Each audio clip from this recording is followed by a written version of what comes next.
EMI വൈകി നമ്മുടെ നഗരസഭയിൽ ഒരു സെറ്റ് ഓപ്പൺ ആയിട്ടുണ്ട്. ഏതായാലും ബാലു അവിടെ വരുന്നോ, നമുക്ക് കാര്യങ്ങളൊക്കെ ശരിയാക്കാതെ. പിന്നെ വീടിന്റെ പണി ഇങ്ങനെ ഇട്ടാ മതിയോ? ഇത് പൂർത്തീകരിക്കണ്ടേ? ശരി, മോളുടെ വിദ്യാഭ്യാസം അത് നല്ല രീതിയിൽ നടക്കണ്ടേ? എന്നാ ബാലു നാളെ തന്നെ ഇറങ്ങും. മറക്കരുത്.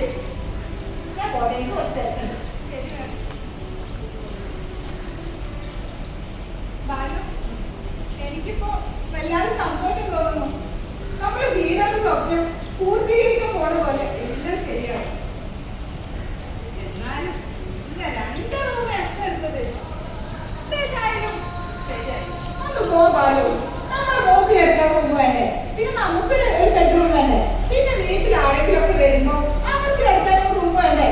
അതൊന്നും ഇത്ര വലിയ അധികം ചെലവൊന്നുമല്ല. ഒന്ന് പോ ബാലു.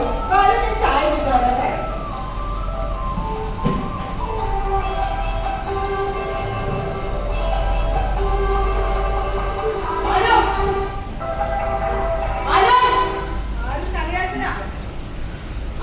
എന്തൊരു ചോദ്യാണ്.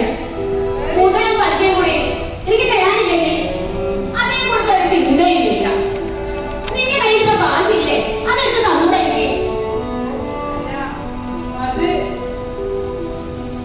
വീട് പണിക്ക് വെച്ച കാശാ. 2 മാസം കൂടി ക്ഷമിക്കും.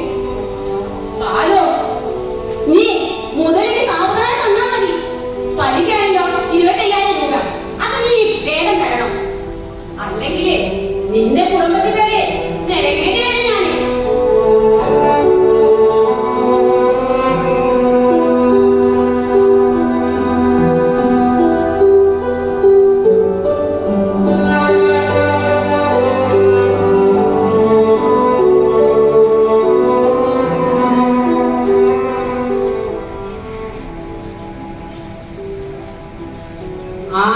ഇത് സന്തോഷമായി.